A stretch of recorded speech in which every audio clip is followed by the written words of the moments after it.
At 11:47 on a Thursday night, Rachel Hayes found an invoice beneath the desk of the most powerful woman in the Harrington Grand Hotel. She should have placed it in the document tray and continued cleaning. Instead, she stopped. The vendor's name was unfamiliar, but the identification number was not. Rachel had seen the same number 3 nights earlier on an invoice issued by a completely different company. That should not have been possible. She carefully returned the paper to the exact spot where she had found it. Then she opened the small notebook she carried in her uniform pocket and wrote down the number. "Mom?" Her daughter's voice came through one of Rachel's earbuds. Rachel smiled as she pushed her cleaning cart toward the door. "You're supposed to be sleeping, Lily." "I tried." Mrs. Turner snores like a lawnmower. Rachel covered a laugh. Their elderly neighbor watched Lily during Rachel's night shifts, and she had clearly fallen asleep first. "Did you finish your reading?" "Yes, and I packed your sandwich for tomorrow." "You packed my lunch?" "It's only peanut butter." "I'm 8, Mom. I can operate a knife with a round end." Rachel touched the blue ribbon, holding back her hair. Lily had given it to her on Mother's Day after saving 3 weeks of allowance. "Go to sleep," Rachel said gently. "I'll be home before you wake up." "Promise?" "I promise." "Write it down." Rachel wrote the promise in her notebook. Lily believed important promises only counted when they were written. After ending the call, Rachel entered the executive lounge. A silver tray lay shattered near the bar. An older server named Mr. Alvarez stood beside it while a supervisor reprimanded him. "You've already received 2 warnings," the supervisor said. "I can replace you before breakfast." "It wasn't his fault," Rachel interrupted. Both men turned toward her. The supervisor frowned. "No one asked you. The wheel on the service cart is broken." Rachel pointed to the twisted metal beneath it. "It caught on the carpet and tipped the tray. Maintenance reported the same wheel yesterday." Mr. Alvarez looked at her gratefully. The supervisor's expression hardened. "Return to your floor, Miss Hayes." Rachel's stomach tightened. She needed this job. She needed every shift, but she did not lower her eyes. Blaming him won't repair the cart. Neither of them noticed Grant Harrington standing near the darkened windows. Grant had returned from the airport less than an hour earlier. He was still wearing his navy suit, and the coffee in his hand had gone cold. It always did. He became so absorbed in work that he forgot to drink it. He watched Rachel photograph the damaged wheel, submit a maintenance report, and help Mr. Alvarez gather the broken glass. She did not know the hotel's owner was observing her. That interested him. Most people changed the moment they recognized Grant Harrington. Their posture straightened. Their voices became warmer. Rachel behaved as if no one important was watching. "Who is she?" he asked when his operations manager approached. "Rachel Hayes, night housekeeping. She's been here 14 months. Any complaints?" "None from guests. A few from supervisors." "For what?" The manager hesitated. "She asks questions." Grant almost smiled. Across the lounge, Rachel returned to her cart. She glanced toward him briefly, recognized who he was, and offered a professional nod. Nothing more. Grant watched her leave. He could rescue a failing hotel in a weekend. He could remember revenue figures from meetings held years earlier. But people were harder. Numbers behaved according to rules. People concealed what they wanted until it was too late. His father had learned that lesson after trusting an executive who stole millions from the family company. Grant had never forgotten it. Inside the chief financial officer's suite, Celeste Vaughn stood perfectly still as Rachel's cart passed the frosted glass door. Celeste wore a burgundy dress from the charity dinner downstairs. Her appearance was immaculate, but her fingers tightened around the gold bracelet on her wrist. She had seen Rachel stop beside the desk. She had seen the notebook. "Daniel," Celeste said into her phone, her voice calm. "Has tomorrow's staffing schedule been finalized?" A nervous man answered, "Yes, Miss Vaughn." "Then perhaps you should review it again." "I don't understand." Celeste smiled at her reflection in the glass. "You will." At 7 the next morning, Grant entered the emergency board meeting with his mother's silver fountain pen in his hand. Celeste was already seated beside the hotel's legal counsel. Marcus Reed, the security chief, stood near a large screen displaying financial records. No one offered Grant coffee. That was how he knew the situation was serious. Marcus closed the conference room door. "At 2:14 this morning," he began, $2.4 million disappeared from the Employee Assistance Fund. Grant's expression did not change. "Who accessed the financial office?" Marcus displayed an electronic entry log. One name appeared beside the timestamp: Rachel Hayes. Security footage began playing. A woman in a housekeeping uniform entered the restricted corridor with her face turned away from the camera. Grant stared at the screen. Only hours earlier, he had watched Rachel defend a man who could offer her nothing. Now every piece of evidence said she had stolen from hundreds of employees. Celeste folded her hands on the table. "I'm afraid," she said softly, "that the woman you noticed last night may not be the woman you believed she was." At 8:20 that morning, Rachel stood outside the executive conference room with her notebook pressed against her chest. Marcus Reed had met her near the employee entrance before she could clock out. He had not accused her of anything. He had simply asked for her access card and requested that she follow him upstairs. But 2 security officers were waiting behind him. Rachel had spent enough years being blamed for another person's choices to recognize what silence meant. Marcus opened the conference room door. Grant Harrington sat at the head of the table. Celeste Vaughn was on his right, dressed in a cream suit now, as if the burgundy dress from the night before had never existed. A hotel attorney sat beside her. Rachel remained standing. Grant gestured toward an empty chair. "Please sit, Miss Hayes." "I'd rather stand." Celeste offered her a sympathetic smile. "Rachel, this is only an internal review." "Then why were 2 guards sent to get me?" No one answered. Marcus placed Rachel's access card inside a clear evidence bag. Then he activated the screen behind him. "At 2:14 this morning, your card opened the restricted corridor outside the financial office." Rachel looked at the entry log. "That's impossible. I was cleaning the West Ballroom." "The staffing schedule shows you were assigned to the executive floor," Celeste said. "No, my shift sheet was changed." Celeste tilted her head. "Changed by whom?" "I don't know." Marcus played the security footage. A woman in a gray housekeeping uniform entered the corridor. Her face remained hidden beneath the brim of a service cap. The woman moved with her left hand on the cleaning cart. Rachel immediately noticed the detail. "I push with my right hand." Celeste looked almost disappointed. "Many people use both hands." "I don't. I injured my left wrist 2 years ago." Grant studied Rachel. "Can that be verified?" "Yes. Through my medical records." Marcus paused the video. "We will verify it."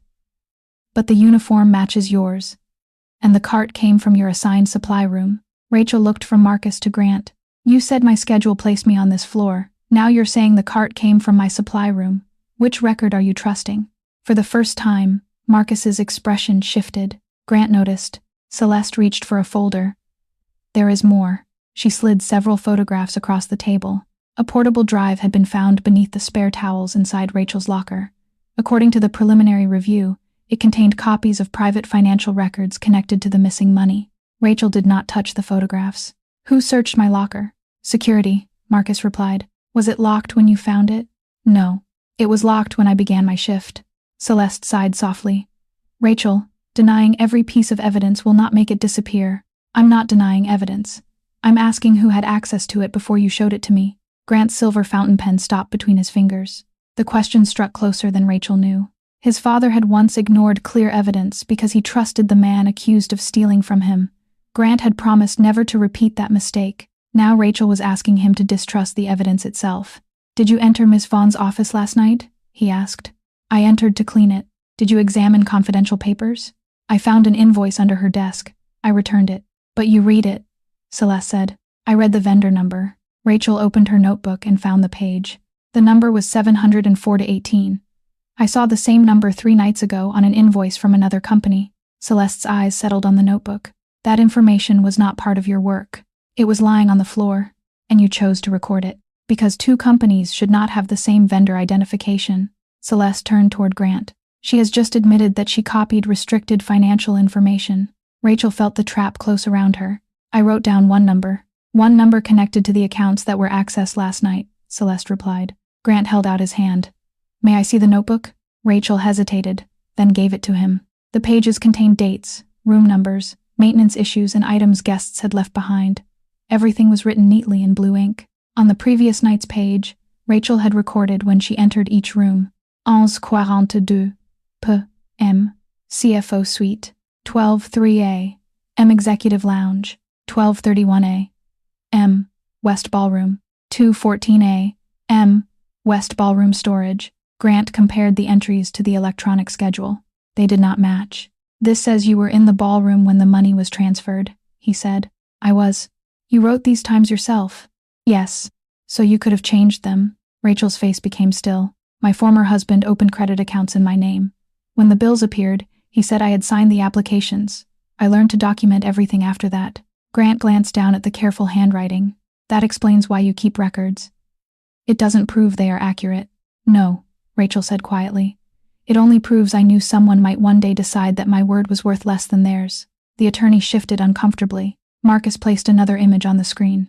It showed the financial office door opening at 2:14. Rachel's access card number appeared beneath the frame. Grant leaned forward. "I need a direct answer. Did you take the money?" Rachel met his eyes. "No." "Did you help anyone access the accounts?" "No." Celeste spoke gently. "Financial pressure can make good people desperate." Rachel turned toward her. "You mean people like me?" "I mean someone raising a child alone. Someone with debt. Being poor does not make me a thief." The words filled the room. Grant looked at the evidence again. The access log, the uniform, the drive, Rachel's knowledge of the invoices. His judgment told him there were too many connections to ignore. His instinct told him the case was almost too complete, but the board was waiting. The merger partners had already requested an explanation. If the theft became public before the hotel acted, thousands of jobs could be placed at risk. Grant closed Rachel's notebook. "Pending a full investigation, you are suspended effective immediately." Rachel stared at him. "Suspended or blamed? I have not reached a final conclusion. You reached enough of one to bring guards." Grant stood. "The hotel can provide temporary financial assistance while the investigation continues." Rachel took her notebook from his hand. "I don't want your money. This is not charity." "No, charity is given before you humiliate someone." She walked out without waiting for permission. Lily was sitting on a bench beside the employee lockers, her school backpack at her feet. Mrs. Turner had brought her after Rachel failed to arrive home. The little girl stood when she saw the security officers behind her mother. "Mom?" Rachel forced a smile. "We're going home." "Why are they following you?" "No one is following us." Lily looked past her toward Grant, who had stopped in the doorway. Children often recognized lies adults considered polite. Lily reached for Rachel's hand. As they neared the exit, she whispered, "Is this because of the lady in the red dress?" Rachel stopped. "What lady?" "Last night when I was recording your birthday message. My birthday isn't until next month. I wanted to practice." Lily pulled Rachel's phone from the side pocket of her backpack. "I heard her near the office. She told a man to change your work schedule." Across the lobby, Marcus heard every word, and for the first time that morning, the security chief looked uncertain. Marcus asked Rachel to remain in the hotel lobby. She refused. "My daughter has school, and I have already answered your questions. The recording may be relevant, then request it properly. I will not hand you my phone while 2 officers stand behind me." Marcus looked at the guards and dismissed them. Rachel noticed that he did not apologize. Neither did Grant. "Will you allow me to copy the recording?" Marcus asked. "You and Lily may remain present." Rachel looked down at her daughter. Lily was holding the phone with both hands, uncertain whether she had done something wrong. "You're not in trouble," Rachel assured her. "You were making a birthday message. That's all." Marcus led them into a small security office near the lobby. He connected the phone to an isolated computer while Rachel watched every step. Lily's recording began with several seconds of silence. Then her bright voice filled the room. "Happy birthday, Mom. This is practice number 4 because I sneezed in number 3. Rachel almost smiled. In the background, a door opened. A woman's voice spoke from somewhere beyond the employee hallway. "Make sure the woman on 12 appears in the records tonight." A man replied, but his words were too faint to understand. The woman continued, "I don't care what the original schedule says. Correct it." Footsteps approached. The recording ended with Lily whispering that the woman in the red dress was coming. Marcus replayed it twice. "Can you identify the voice?" Rachel asked. "Not with certainty. You heard Celeste last night. I also heard dozens of other people at the gala." Rachel folded her arms. "If that were my voice, would uncertainty matter?" Marcus did not answer immediately. "It would still need to be verified. That is not what happened upstairs." Grant stood near the door, his expression controlled. "The recording creates a question," he said. "It does not erase the access log or the files found in your locker." "No," Rachel replied, "but it proves someone wanted my name in the records before the money disappeared. It suggests that possibility." Rachel looked at him for a long moment. "You are very careful with words when they might protect me." She took Lily's hand and left. By noon, Rachel was sitting at her kitchen table with 6 envelopes, 4 payroll statements, and an untouched cup of coffee. Her apartment was small but orderly. Lily's paper birds lined the windowsill, each folded from an old receipt or grocery coupon. Rachel could no longer access the hotel's financial system. She did not need to. 2 months earlier, Mr. Alvarez had applied to the Employee Assistance Fund when his wife required surgery. His request had been approved, but only half the promised amount had arrived. A housekeeper named Nina had experienced the same problem with her son's physical therapy. Rachel called both of them. Then she called 3 more employees. She did not ask them to break hotel rules.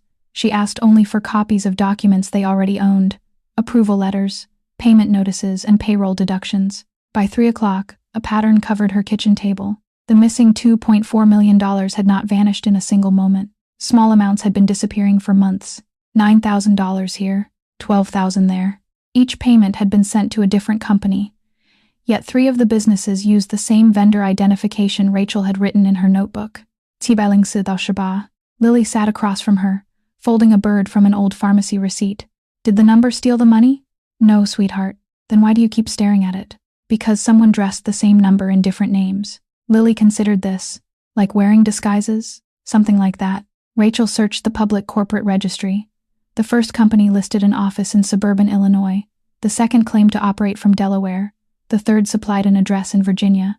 But all 3 registration records led back to the same corporate services firm, Vaughn Strategic Holdings, Celeste's family company. Rachel leaned back. The discovery did not prove Celeste had authorized the transfers, but it established a connection strong enough to investigate. She began building a table by hand. Company name, payment date, amount approved, amount received by the employee, missing balance, vendor code. At the hotel, Marcus examined the security footage frame by frame. The woman pushing the cleaning cart appeared for only 7 seconds. Her face never turned toward the camera. Marcus checked Rachel's medical file after receiving her written permission. The damaged left wrist was real. He then compared the video with footage from Rachel's previous shifts. Rachel always pushed the cart with her right hand. The unknown woman used her left.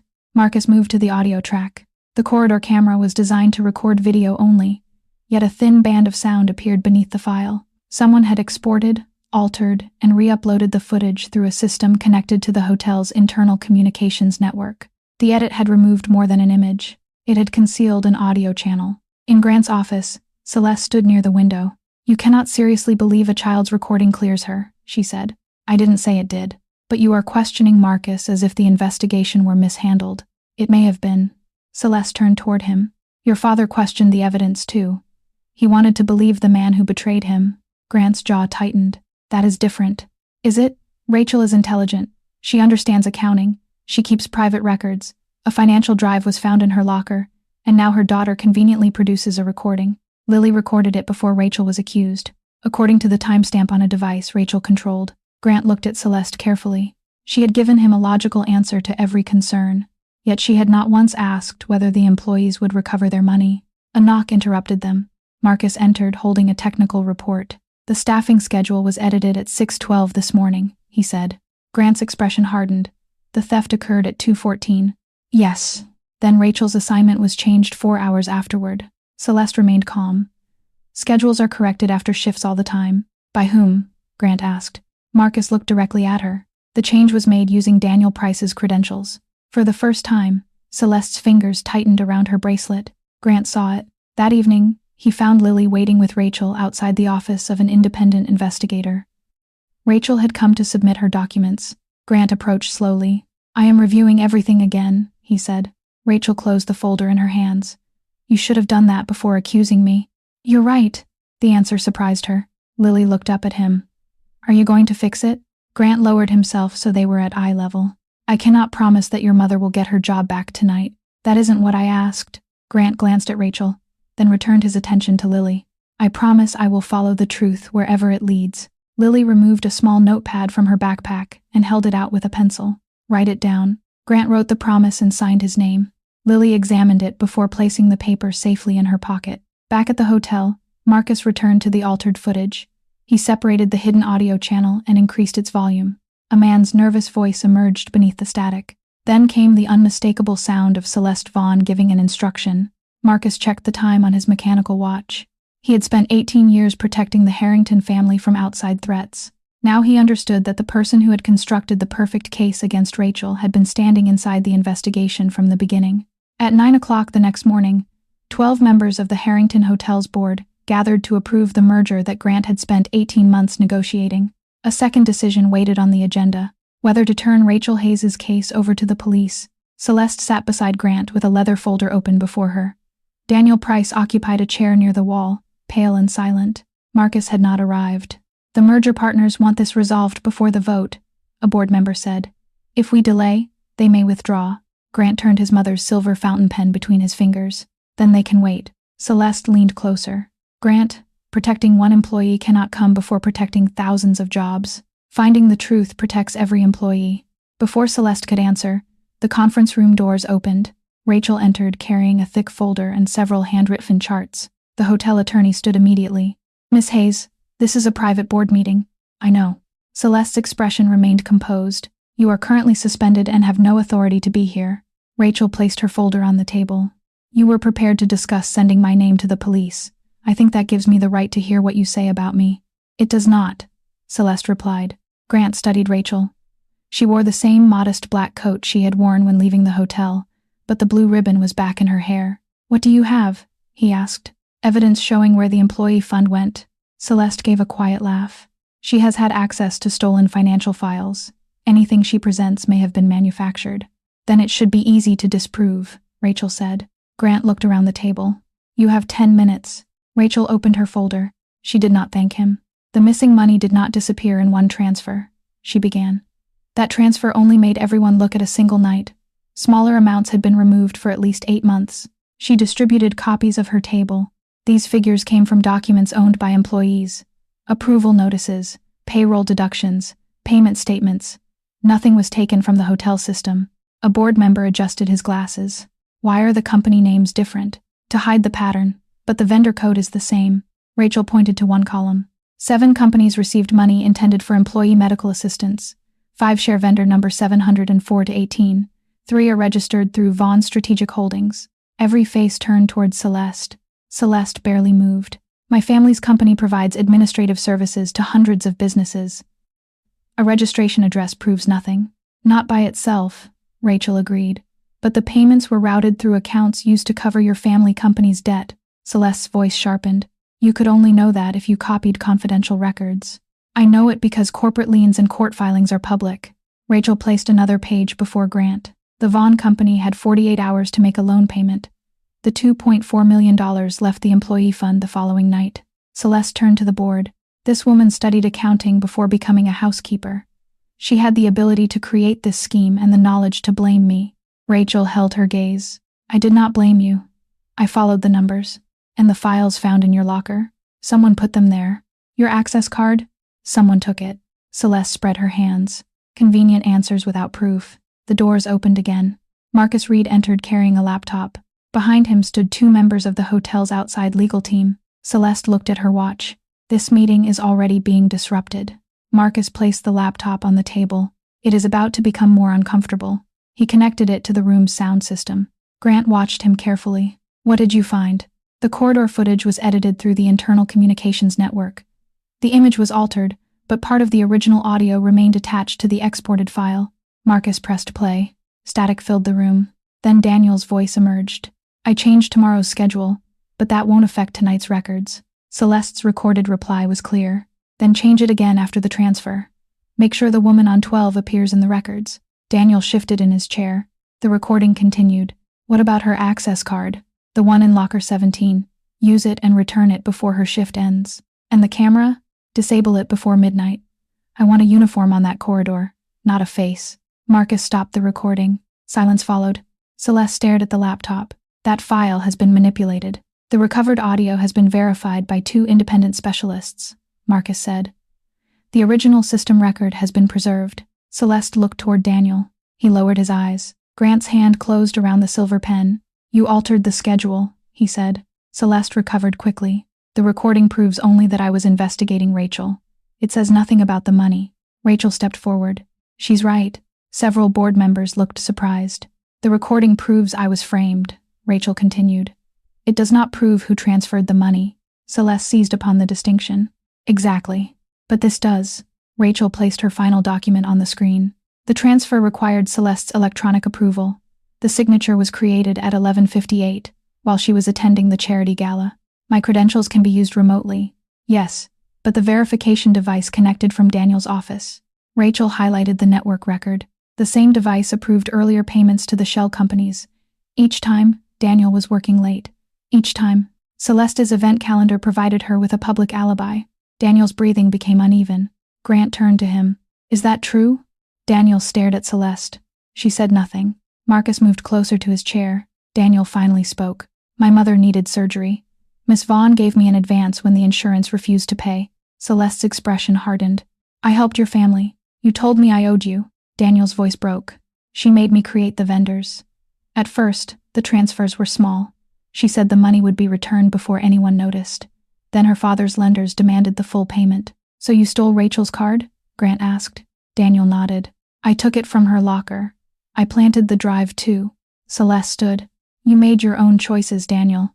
Yes, he whispered. And I'll answer for them. For the first time, Celeste appeared cornered. She turned to Grant. My family company employs nearly 900 people. If it collapsed, they would lose everything. I intended to repay the fund after the merger. Rachel opened another page. She began reading names. Samuel Alvarez. His wife's surgery was delayed. Celeste's face tightened. Nina Patel. Her son lost 6 weeks of physical therapy. That was temporary. Laura Benton. Denied assistance during cancer treatment. I did what was necessary. Rachel closed the folder. You decided those people could suffer because you would never have to look them in the eye. No one defended Celeste. Marcus opened the door.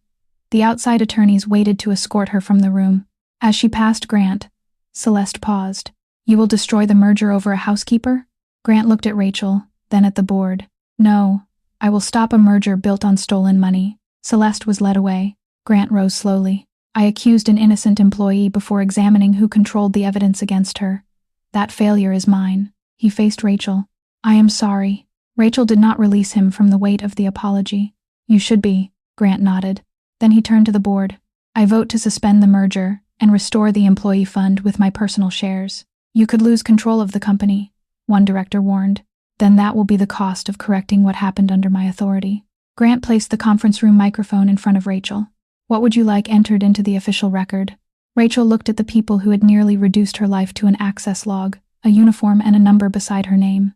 My innocence is not a gift this company is giving me, she said. I brought you the truth. I expect the record to say that clearly. Grant opened his mother's silver pen. This time, he wrote down every word. 3 days later, Harrington Hotels issued a public statement clearing Rachel Hayes of every accusation. The statement did not say the matter had been resolved. It said the evidence against her had been deliberately fabricated. It confirmed that Rachel's own investigation had uncovered the misuse of the Employee Assistance Fund. And, at Rachel's insistence, it included one final sentence. Miss Hayes was not granted her innocence by this company. She proved the truth through her courage, discipline, and knowledge. The police investigation into Celeste Vaughn and Daniel Price continued. Daniel accepted responsibility for stealing Rachel's access card, planting the drive, and altering the security footage. His cooperation did not erase his choices, but it ensured that the full scheme could no longer be hidden. Grant arranged medical support for Daniel's mother through an independent charity. There were no conditions, no request for silence, no debt to be collected later. A week after the board meeting, Rachel returned to the Harrington Grand. This time, no security officers waited for her. Grant stood when she entered his office. 2 documents rested on the desk beside his silver fountain pen. The first is your reinstatement, he said. The second is compensation for the wages you lost and the damage caused to your reputation. Rachel read both pages carefully. I'll accept the compensation. You should, but I'm not returning to housekeeping. Grant nodded, though disappointment briefly crossed his face. I understand. No, Rachel said. I don't think you do. She placed a third document on his desk. It was her enrollment confirmation for a professional accounting certification program. I want the opportunity to apply for a position in internal audit when I finish this. Grant looked at the page. I can arrange that. I'm not asking you to arrange a job. Rachel's voice remained calm. I want an interview. A real one, with an independent hiring panel. If I am not qualified, they should reject me. You believe I would offer you a position out of guilt. I believe guilt can look very similar to generosity when the person giving it has enough money. Grant accepted the criticism without defending himself. Then you will receive a fair interview, he said. Nothing more and nothing less. That is all I want. Over the following months, Grant restored the employee fund using part of his personal ownership in the company. He also created an oversight committee that included elected employee representatives. No executive could transfer money from the fund without multiple independent approvals. The merger collapsed. Several board members demanded Grant's resignation. He survived the vote by a single seat. Rachel heard about it from Mr. Alvarez, not from Grant. Grant never mentioned what protecting the fund had cost him. Perhaps he had finally learned that doing the right thing did not require an audience. Rachel studied after Lily went to sleep and worked temporary bookkeeping jobs during the day. Some nights, exhaustion blurred the numbers on the page. Whenever she considered giving up, Lily placed a new paper bird beside her coffee cup. "Birds don't quit in the middle of flying," she explained. 6 months later, Rachel completed her certification. She interviewed before a 5-member panel. Grant was not in the room. She answered questions about compliance controls, financial ethics, and vendor fraud. When asked how she would respond if a senior executive pressured her to ignore an irregularity, Rachel placed her blue notebook on the table. "I document everything," she said. "Then I follow the truth, regardless of whose name is attached to it." She was hired as a compliance auditor, not because Grant rescued her, because she had earned it. Grant entered Rachel and Lily's life slowly. He stopped sending expensive gifts after Rachel returned the first 3. Instead, he helped Lily build a model hotel for a school project. He attended a parent reading night and sat in a chair designed for an 8-year-old. He learned that Rachel preferred ordinary coffee, that Lily hated peas, and that promises mattered more when written down. One Friday, Lily performed in the school play. Grant arrived 12 minutes early. Afterward, Lily removed the promise he had signed months before. "You followed the truth," she told him. "I said I would. You were late once when you came for dinner. Traffic. That is not a legal defense." Rachel laughed before she could stop herself. Grant looked at her, and for the first time, there was no suspicion, guilt, or obligation between them, only possibility. Outside the school, Grant did not offer Rachel a diamond ring or make a grand speech. "Would you and Lily have dinner with me tomorrow?" he asked. "Just dinner. No hotel chef. No private room." Rachel pretended to consider it. "One condition."